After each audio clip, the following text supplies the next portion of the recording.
no me envidien por estar aquí arriba con ella.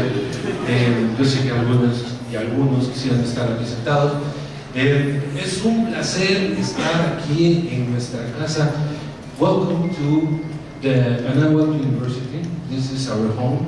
This is the best university in this country. At least for all of us.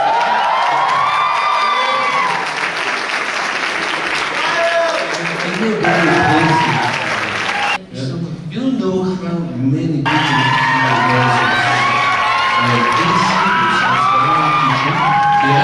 get bored and they start singing. They are the kids, yeah. Anyway, they are the kids. Well, most of the people that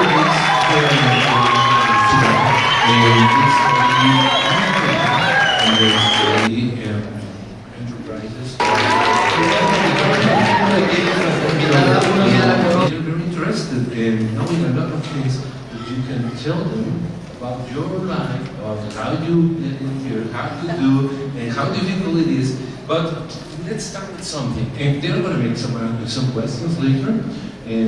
After 2 hours that we're going to talk here together, then we're going to give them another hour for questions. And you agree, of course? Of course, right? Okay. A lot of people want to know, you're a composer and you start making compositions, but suddenly you jump from there to become a star, a singer. What happened? When? I mean, trust me, it didn't really feel like that. I started as an artist, as a lot of, I would say, most writers do. I think it was the impetus of me to start writing songs and singing. And it's for me, it was a long journey. I started out, I didn't know anybody, I didn't have any connections, and it was before YouTube was a platform. So it was, you did your shows once or twice a month in your town. I lived in New York City, and you just hoped somebody would see you. And I did that for many years. I worked in restaurants, and then I just took a leap. I had someone that believed in me and let me go out and tour for a few years, and just put their money behind it, and I built it up so that it was like breaking even around my country, the US, and I just really saw what was out there. I would play in a bar and be like only a bartender, and 2 or 3 months later I'd come back and they'd be like the bartender's friends, and then it went on like that. So I had like between 50 and 100 people in all these different cities. But it didn't rack up to anything. It wasn't something that was really measurable. But I just kept writing songs. I think the biggest takeaway with everything I'm going to tell you was just writing songs. I think that's in anything you do. I use the analogy all the time of being a painter. I don't think you know of any painter that's ever been like, here's my one painting.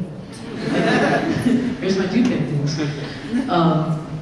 They just keep creating, and I think part of the thing, it's at once, music isn't a solitary kind of painting, but music is at once solitary in a way, and also social and communal. So I feel like I had to keep writing songs. Not only did it make me better as a writer, but it showed me paths to go with my audience and with people, and what were my strengths. And sometimes people ask me why I sing so high and so loud, and I said, well, that's the only way I could get through an attention. You gotta, suppose you guys never saw me before, even just this row of people, and you're in a bar, and you're just going about, you're like, I don't know what they're gonna do, but whatever, I don't care, drink with my friends. And then I just get out there and I just hit one of those notes, and it was like, what the hell is that? Even if it's not good. They're just like, it's hard to ignore, and I think that it was like one of those things. It's like, it was like kind of me adapting and trying to, like those salamanders that blend into the, so they don't get killed. I just was like adapting. It was like writing songs that were higher and soared more. And I don't know what was I didn't know what was happening until it was happening. When I finally broke through and I had some people around me that got me some attention with a major label, I got signed. I was lucky, and I embarked on a songwriting thing. And then, before that, tell something. How necessary it is to be an independent artist to start on this music business? how difficult is it? How necessary it is? How necessary is it? Yeah. Well, everything starts with you. I mean, you guys are here at school because you want to get somewhere, and this is the best school. And when people hear you go to school,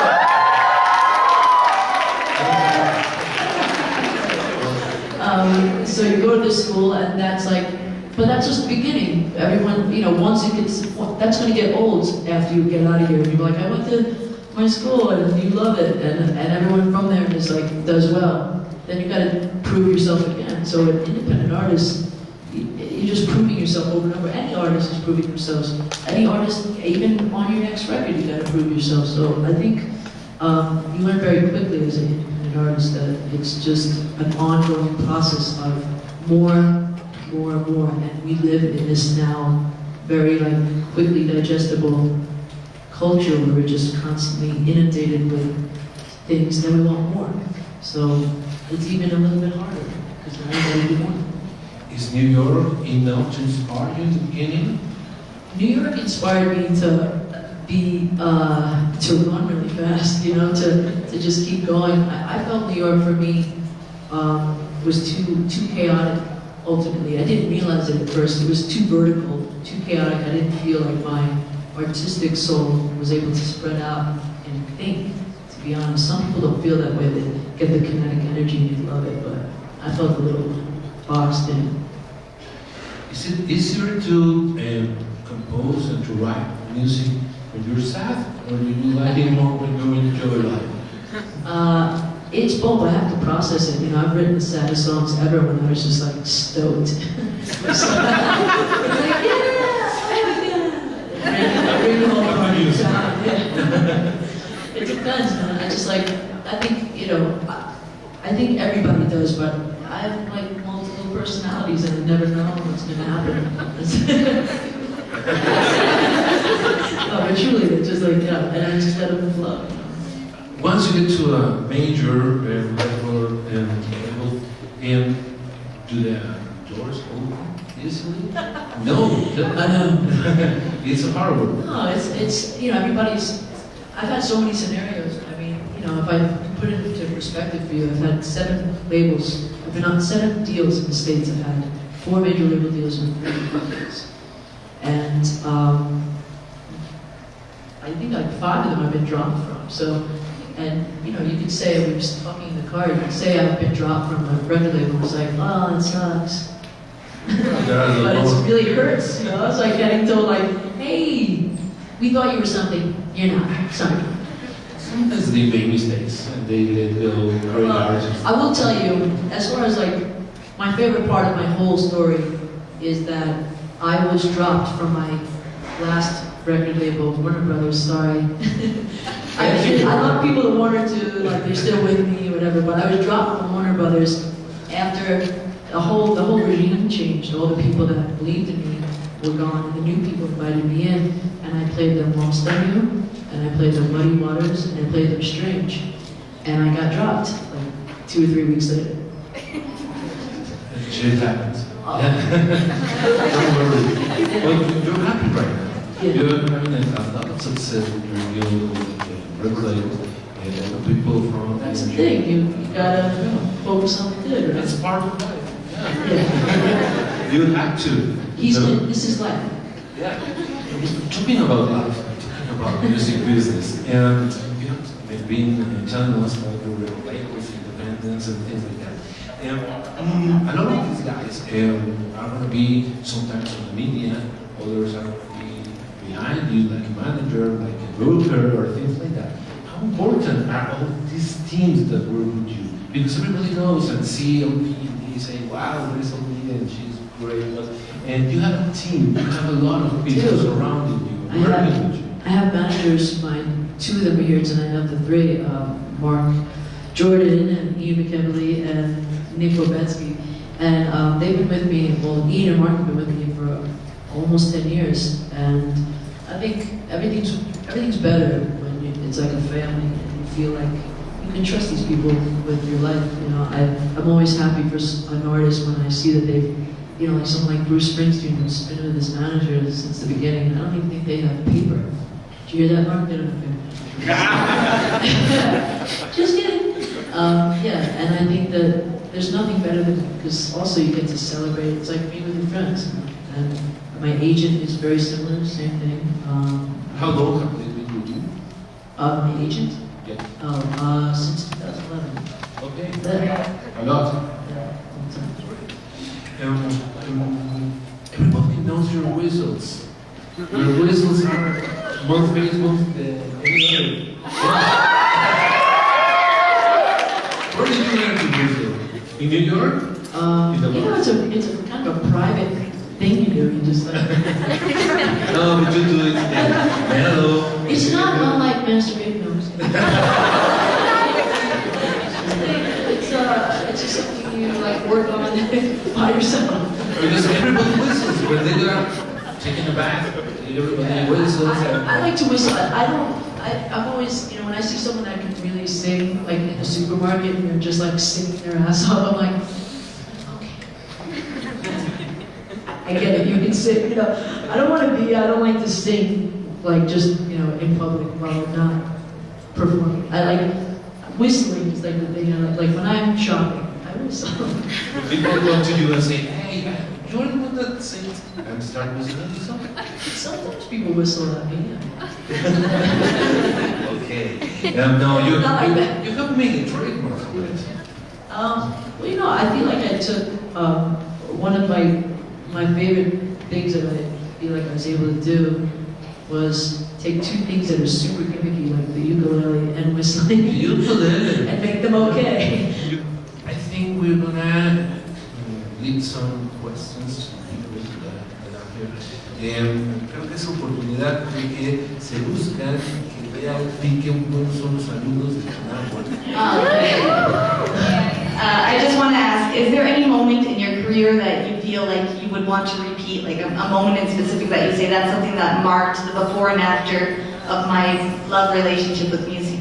I mean, well, to keep it, you know, in this city, when I played Viva Latino this year, and everybody sang not just Lost on You, but every song with me. That's like one of those moments that like if you did a montage of my life leading up to, you know, the last few years, it would be very difficult, like, to watch. It'd be like very like, you know.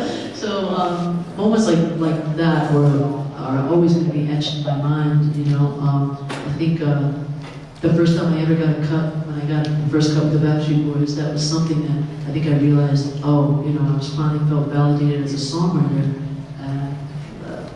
There's many moments, but those are the first things that come to mind. Thank you.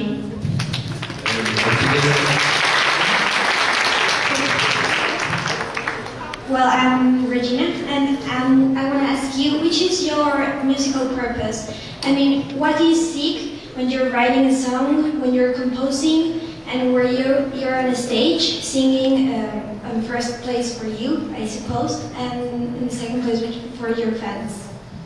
I think I'm the most concerned with connection. You know, that's the entire, basically, backbone of what I'm trying to do musically, is to connect, to commiserate with people, to express complex ideas simply through a song, to trigger feelings in people. And the first person I have to trigger them is myself. So I think one of the things from writing many songs over the years is it's something that's like, it's a very, it's not intangible, it's an intangible that's in your mind, that you start recognizing things that vibrate, that are lasting, or I feel like I do. I feel like when I sing a bunch of melodies or I write a bunch of lyrics, I'm able to decipher, like, yes, that is sticky. That's something that like I want to sing over and over again, and I've gotten like faster at that. So I think the biggest thing is the connection with myself, and then if I can do that, I feel like I can connect with other people. Thank you.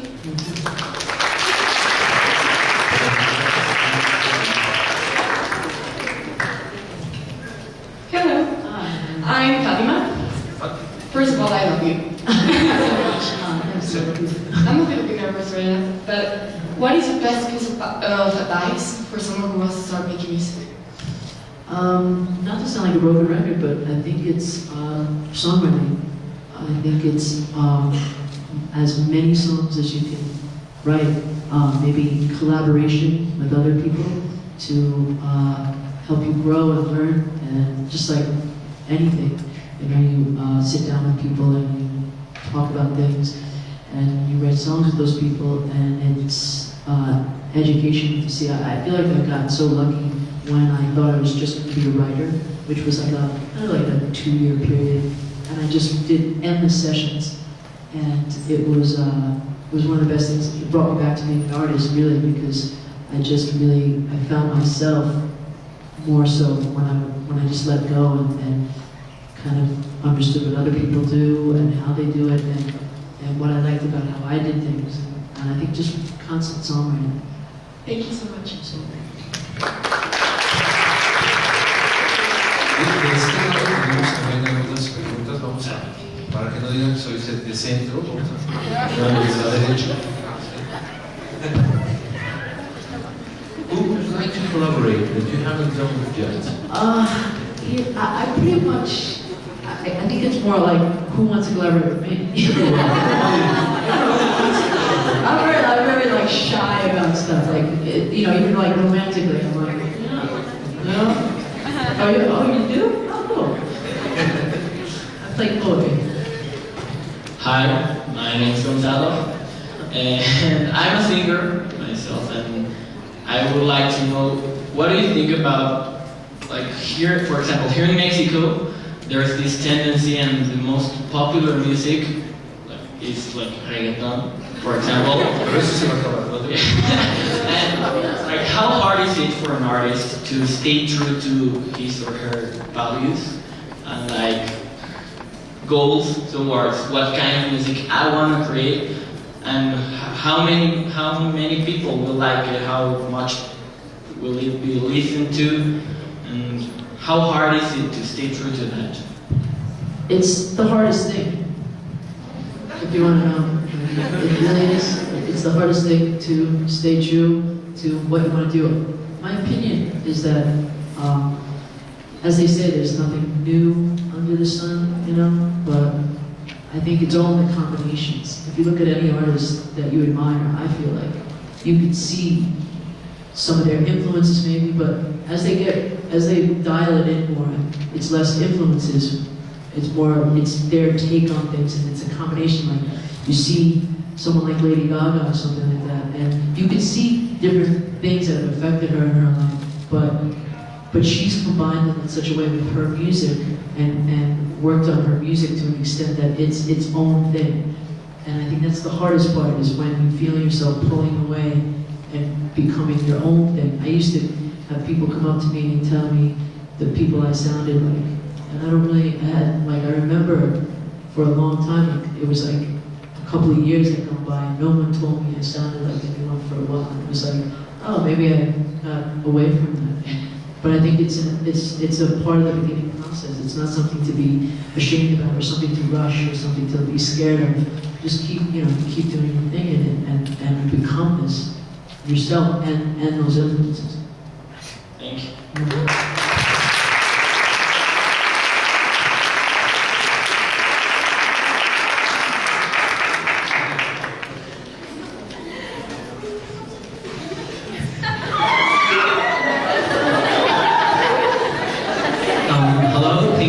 For coming. We're all really happy to have you here. And I'm also a singer, and I'm also a songwriter. And my question is regarding the vulnerability about being an artist.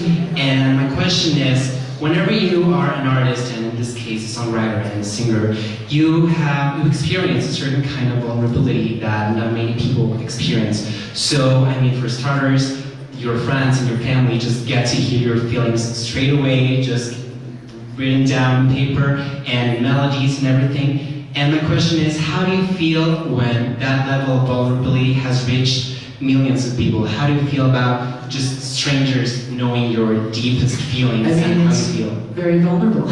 You just ultimately feel vulnerable, but it's also, it makes it worth it, of course, you know. It's one of those things that is incalculable. You can't put a price on when you feel understood. It's, you know, when you feel understood by one person, it's pretty amazing. And then, you know, to be understood by many people and to know that other people feel like that, and to know that you helped them unearth something that was bothering them and give voice to it.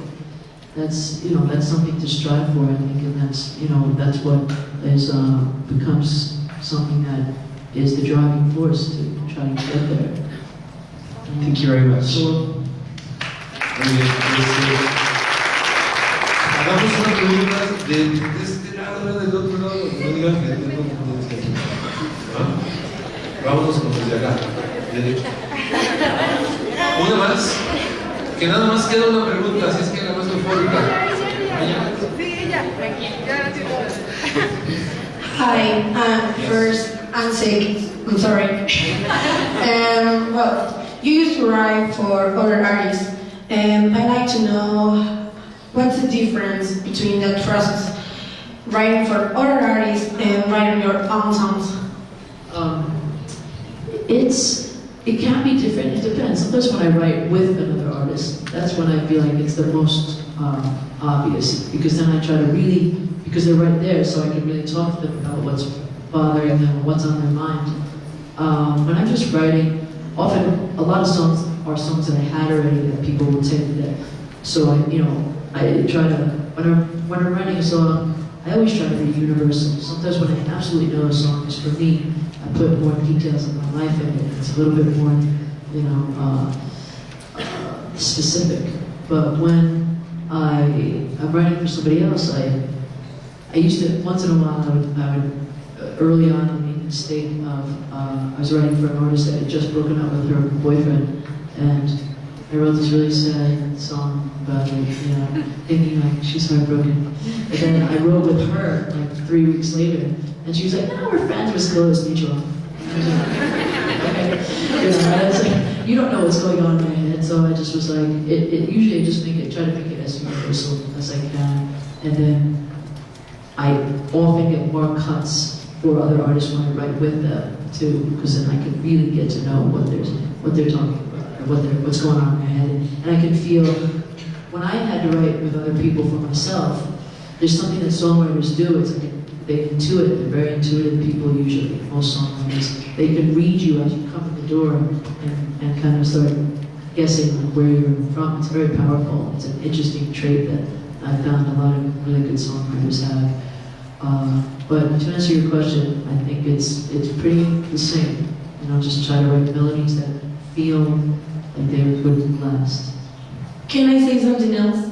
The girl next to me, she was trying to ask you a question. So I feel guilty. So can she ask you? That's my girl right there. You are I'm terrible guilty. Thank you. I'm Anna. I'm very excited to be here. I just wanted to ask you, since you're an artist, and you usually use music to express yourself, and as I mentioned, be vulnerable, share your feelings with others. I think that another way of expressing yourself also is through images, and in this case, tattoos. So I wanted to ask you if how do they help you express yourself, mainly since you have them on every day, and especially if you could share like the history of the boat in your chest, because I think it's pretty cool. Thank you. Well, tattoos, I feel like as many of you probably have them and know that like they mark times in your life sometimes. Sometimes they're just like for fun. But this ship, I always wanted to get a ship on my arm or something, and just because I'm doing like kind of a sailor thing, I feel like I'm kind of a bit of a sailor in the world, like just like, you know, bopping around the world and learning stuff and seeing stuff. And but this was after I got dropped from Warner Brothers. You know, I didn't know what was going to happen. My girlfriend of like 5 years was breaking up with me, or like wanted to be in an open relationship. Good times. And so I just was kind of like out at sea, you know, for lack of a better metaphor. And I was on my way to Russia to do a private show, which was very cool because it was keeping me sustained, giving me money. And I was just looking at Russian prison tattoos. And I saw this guy with a big ship on his chest, and I was like, I think I'm gonna do that. And I was thinking about like why, you know, like why that struck me. And I just felt like, I don't know about you guys, I'm sure you are very anxious to get to your destination, even if you know like that you're supposed to enjoy the journey. And I felt like that too. You know, I just wanted to get there. I wanted to prove myself. I wanted to make money at what I wanted to do. And but then, you know, there's someone older than me who would say like, I mean, it's about the journey, isn't it? It's like, say that to me. Like, it just really annoyed me. So, but then I just was like, I kind of got it, you know. I was like, okay, you know, I'm dropped from my label. I might have, you know, I gave it the best shot I had. I wrote these songs that I really thought were good, and it still dropped me. But I am on the way to Russia to do a private show, you know, that's paying me money to do music. I'm still going. I'm still, okay. And so I went, after the show, I had to go back to New York City, and I had it put on. It was all very fun and games and picking it out and putting the thing on, you know, the initial tracing thing. And then she started, I was like, Jesus! Oh my God, it's very, very, very painful, like the journey. And I didn't know, you know, I wasn't even on another label yet. That came like a month later. I got an indie label, and then, you know, so I didn't even think I'd ever even be on stage again. I had no idea. And then it just became this like defining tattoo of mine, which I thought was very funny because it was like it's the biggest one I have and most painful, and then it became a real trademark. So the thing is, you just never know. Just do your thing, you know. Try to keep your expectations low and your work ethic high, and I think good things will come. Thank you.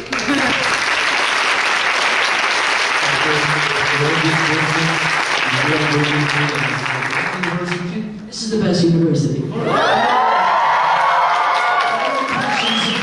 passions are so good. Thank you so much. I really appreciate it. Thank you. What do you think about death? Death? Yeah. I believe in reincarnation, so I just am like, oh God, here we go. Again. The journey. Woohoo! Let's do it again. I think about like Mick Jagger and guys like that, and I think about, it must be like, oh God, if they believe in other lives, it must be like, what's the next one gonna be? This one is so sick. Who knows? You know, here in Mexico, we love deaths, and we love the dead. Oh, I go to that in Hollywood Forever Cemetery. I've been there many times. And so we have something for you. This is from Rolling Stone, and we bring you this surprise. I hope you like it. It's very easy to open, I think, and I hope